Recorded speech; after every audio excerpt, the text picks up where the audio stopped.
Imagine waking up in a world where your money is no longer controlled by banks, governments, or powerful institutions.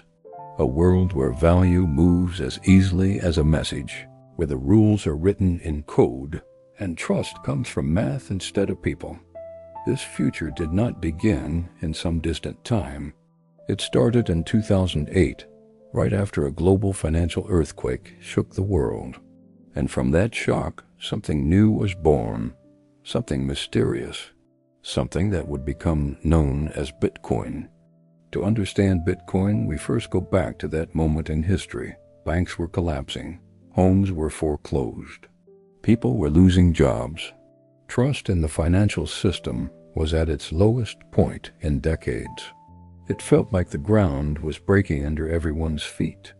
And in the middle of all that chaos, an anonymous figure using the name Satoshi Nakamoto uploaded a 9-page document called the Bitcoin White Paper. No introduction, no biography, just a simple idea that sounded almost impossible at the time. Money without masters. Satoshi wrote about a system where people could send value to one another without relying on banks. No gatekeepers, no one able to freeze your account. No overnight printing of new money that silently eats away at your savings. This idea was radical because it challenged the core belief we had always lived with, that money needs someone powerful to manage it. But Satoshi proposed something different. A network that runs by itself, a ledger that everyone can see, a currency that no one can change, and behind it all, a chain of blocks, a blockchain that records every transaction in a way that can't be erased or rewritten. This idea would soon spread around the world like wildfire. Bitcoin began as a small experiment among programmers and cryptographers. The first coins had almost no market value. You could mine thousands on a simple home computer. Some people thought it was a game. Others thought it was a protest against the failures of the old financial system. But piece by piece, block by block, Bitcoin kept growing. Not because someone forced it, not because a government approved it, but because thousands of people started to believe in the idea of money that no one could control. At its heart, Bitcoin is built on a simple but powerful principle: trust in math. In the old system, we trust institutions. Banks hold our money. Central banks control supply. Governments set rules. And when something goes wrong, we hope they fix it. But Bitcoin flips the script. Instead of trusting people, you trust code. Transparent, open, predictable code. Every 10 minutes, new transactions are added to the blockchain through a process called mining. Miners compete to solve a mathematical puzzle. This puzzle is difficult, but the answer is easy for everyone else to verify. Once a miner finds the correct answer, a new block is created, rewards are given, and the chain grows longer. This system makes it extremely hard for anyone to cheat. If someone tried to rewrite history, they would need to redo all the work of the entire chain faster than the rest of the world combined. And that is nearly impossible. This is why many people began calling Bitcoin digital gold. Not because it shines or because you can wear it, but because it is scarce, durable, and independent. Only 21 million coins will ever exist. Not one more, not in a crisis. Not because someone wants to stimulate the economy. That fixed limit gives Bitcoin its unique value. It is programmed scarcity, a digital resource that cannot be inflated or manipulated by any single authority. Scarcity creates curiosity. Curiosity brings attention, and attention leads to adoption. Slowly, regular people started hearing about Bitcoin. At first, it was on internet forums, then in the news, then in investment circles, and eventually all over the world.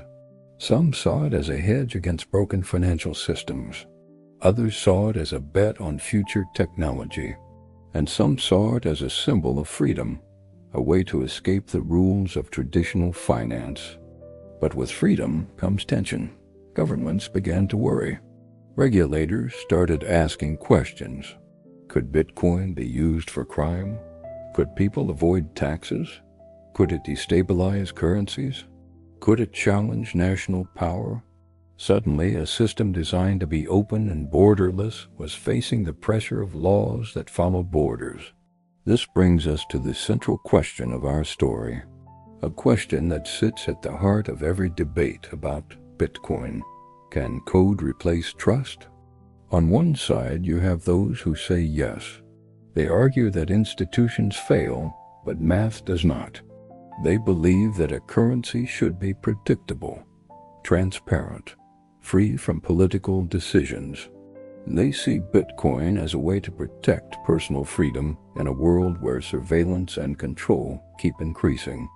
On the other side, you have people who believe trust must come from human judgment. They say money must be regulated to protect the public. They argue that markets need rules, and code alone cannot understand fairness, context, or morality.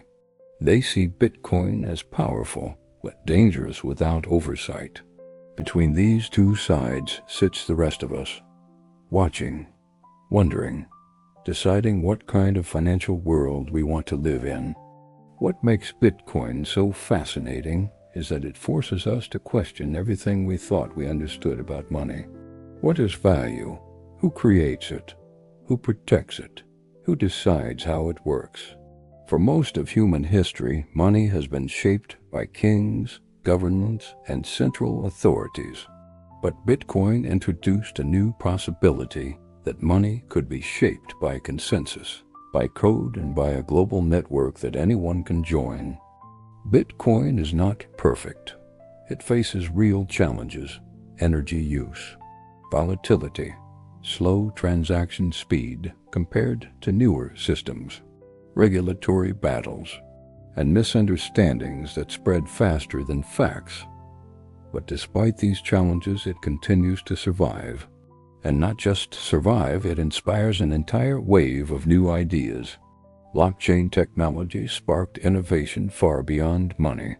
It expanded into decentralized finance, digital identity, tokenized assets, smart contracts, and new ways for communities to govern themselves.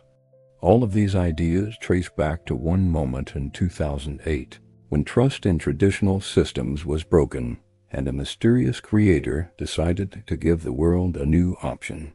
Today, Bitcoin stands as both a symbol and a tool, a symbol of what happens when people take control of their own value, and a tool that continues to evolve as more people join the network. Whether you believe in Bitcoin or not, one thing is clear: it changed the conversation. It changed how we think about trust, how we think about ownership, how we think about power, and how we imagine the future of money. As we move forward, the tension between freedom and regulation will keep growing.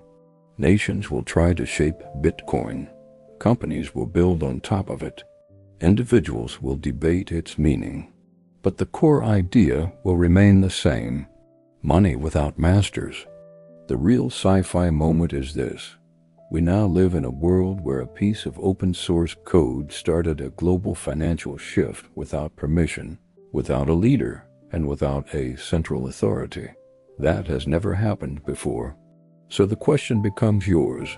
As this new financial future unfolds, what do you trust more? Institutions that can change the rules, or a protocol that never does? Can code truly replace trust? Or is the truth somewhere in between? Whatever your answer, one thing is certain: the story of Bitcoin is still young. We are living inside its first chapters, and the choices we make today will shape the financial systems of tomorrow. Thank you for watching. If you're curious about future money, blockchain, and the forces shaping our world, this is the place to be. Stay tuned for the next episode of Financial Sci-Fi, where we explore the future before it arrives.